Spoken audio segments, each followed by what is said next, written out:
What is up, guys? Welcome back to my YouTube channel. My name is Fred1, and today I'm going to teach you how to sell your PayPal funds at black market rate of 700 and above, 720, 725 and above. That's where you can get the highest Naira value for your PayPal US dollar, British pound or euro funds. You can as well exchange to other currencies, not just the Naira. Now, this process is going to take just 24 hours from the minute of execution to completion. And just in case if you may ask, how do we get PayPal funds? You can actually get PayPal funds when you work online as a freelancer and get paid into your PayPal account, or you can get PayPal from someone else. You can check the rate that you are selling and then you can buy from someone else and then you resell and make your profits. Also realize that for this to work, you will need a valid international passport because everything we are doing is legal and legit, and you will likely be asked to prove your identity. And with that being said, let's swing it to action. So I've logged into my PayPal account and let me refresh it real quick.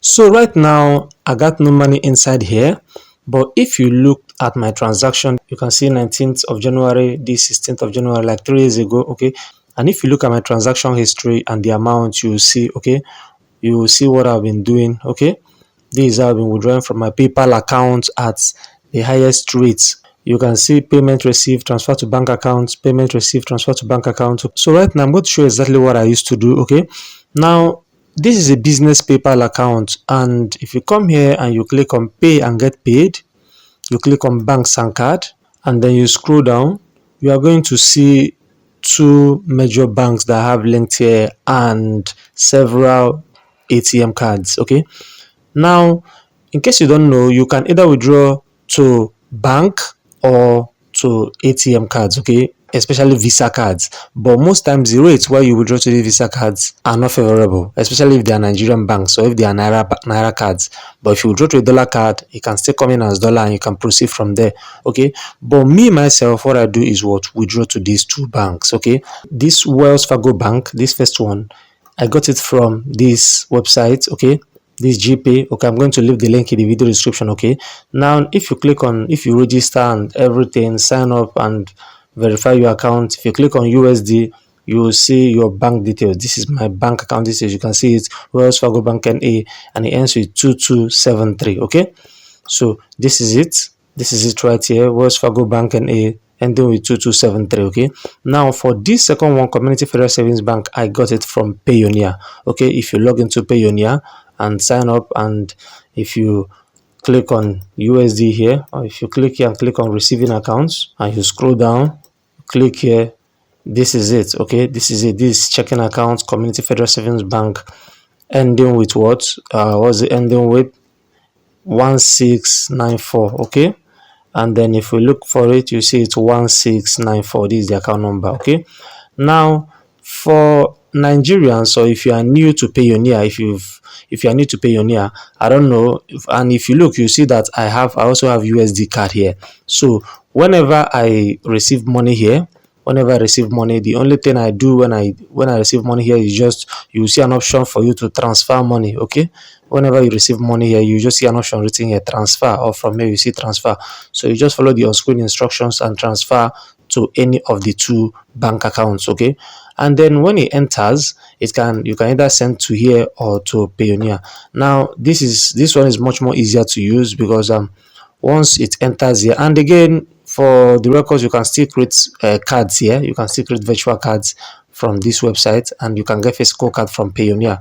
Okay, now when the money enters here as USD, what you just have to do is click on it, and then you just click on swap. Okay, you just click on swap fund. Okay, if you look at some of my activities, you can still see where I converted minus 42.72 USD to Naira. Okay, and then you can still see $60 conversion. Okay, yeah, you can see some of my activities. These are all coming in from PayPal. Okay, all these dollars, they are all coming in from PayPal. Okay, when you receive funds in USD and you want to convert it to Naira, they will use this buying rate 727. Okay, this is almost like Binance rate, even though Binance rate is a little bit higher than this, but this is almost black market rate. Okay, and then for you to link a USD bank account, what you're just going to do is come to pay and get paid, banks and cards, and then when you come down, just as simple as add a new bank. Okay, and then you just put in the account details here and it's going to link. Okay, now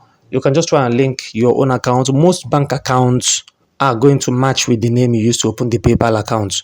That is how I always link it and it works. But if you have a third-party account and you think you want to try it to know if it's going to link, well, good luck on that. I've heard some people say that their brother's account or something linked to their PayPal account. I don't know, but for myself, these are all personal, like these are all my own accounts. Okay, and then of course to link a card, you can as well link a card. Okay, yeah, but I know sometimes third party cards can also link on PayPal. Okay, but I recommend you use cards that belong to you alone, because you may be asked to prove ownership of the card you linked to this place. And if you cannot provide a card statement or any document that can show that the card has your name and your address, man, you may be gone on PayPal. Okay, PayPal may have to just close your account. So I recommend you link banks and cards that are yours alone. Okay, now if you want to get from them, this is the rate. Okay, if you want to buy from them,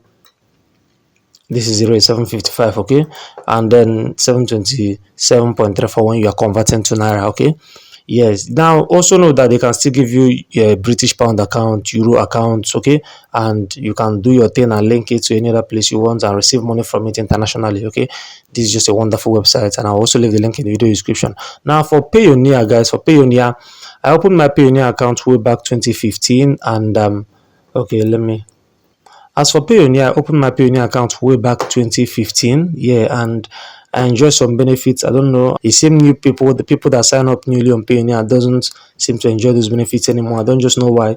For example, for you to get a card now on Payoneer, they will request you to do some large volume of transactions, especially for Nigerians living in Nigeria. I don't know if they've updated that, but the last time I checked, they were having that issue, with Nigerians. I don't know, but it still doesn't mean you can still give it a try. If you're able to get a card, you can order a card and they will bring it down to Nigeria. They ship this card right there from the UK to Nigeria, and I got it at the post office or at my this is my second or third card. They brought one to my house. The other one I used the post office address and I got it. Okay, and once you can see the last money I withdrew. This is PayPal 70. See, it took 24 hours. This is the last money I withdrew. 121.4. This is it. You see, I sent 122.69. So if you look at my PayPal account, you see this is transfer to bank account. Okay, on the 16th, and then it came in on the 17th. Okay, yeah, this is it. This 122.69, and if you come here, this 122.69. Okay, and it just took a fee of 1.23 USD, and then the rest came in. Now there are two options when money comes in here. You can either spend it on your card. Here you can either spend it on your card. For example, you can see that I used my card on EasyPay Ghana. Okay, I used my card on EasyPay Ghana, and EasyPay Ghana app. Yeah, it's just another tutorial altogether. That's a way to buy cryptocurrency on Binance, and pay Ghanaians. Okay, via EasyPay Ghana. The app is there on Play Store, or you can withdraw it to your bank account. Okay, you can withdraw the money to your bank account. For example, if you click on withdraw and transfer, okay, you can see withdraw to bank, and you can select, from you want to select from USD balance to, you can this guarantee, you can add bank accounts. This Guarantee Trust Bank is my US dollar account. This one is my naira account. Okay, you can click here to add new bank account. You can even withdraw to a third-party account, okay, from Payoneer. Okay, so you can withdraw to dollar accounts, and then that's another way to fund your DOM account. Okay, so basically that's just how you can withdraw your PayPal at black market rates. Okay, yeah, black market rates. You can use your card for Payoneer, just like I said before. You can use your card online, and it's a MasterCard, so you don't use it on Netherlands or Skrill, because MasterCard is having issues with, when you buy Skrill or Netherlands MasterCard, there's always issue. Okay, except if you got a Visa card, but you can just withdraw direct to your bank account, or you can use it on EasyPay Ghana or any other place that the MasterCard works. Okay, so that's how I've been withdrawing from my PayPal account at black market rate. So I decided to do this video for those asking, or those that are having difficulty selling their PayPal or exchanging it at a high black market rate, or for those that are looking for a way to get the highest value for their PayPal money. Okay, Thank you for watching till this point. If you enjoyed this one, leave a like. If you did not enjoy this one, smash dislike twice and tell me why in the comment section. And please share my video on social media, Instagram, Facebook, YouTube, and other social media platforms so other people too can gain true value from the videos that I share online. And then this is an extra tip for those that watch till the end. If you opened a PayPal account newly, please do not do transactions of high volume at once. You can just be doing little amounts like $10, $20, $15, $5, like that for at least about 3 months or so before you can now start doing high volume transactions. The reason is because PayPal regard you as a new merchant and all transactions you do may not be processed immediately. Some of your money may be placed on hold if you do very big transactions at once. Thank you once more for watching. Stay tuned and see you in the next one. Peace.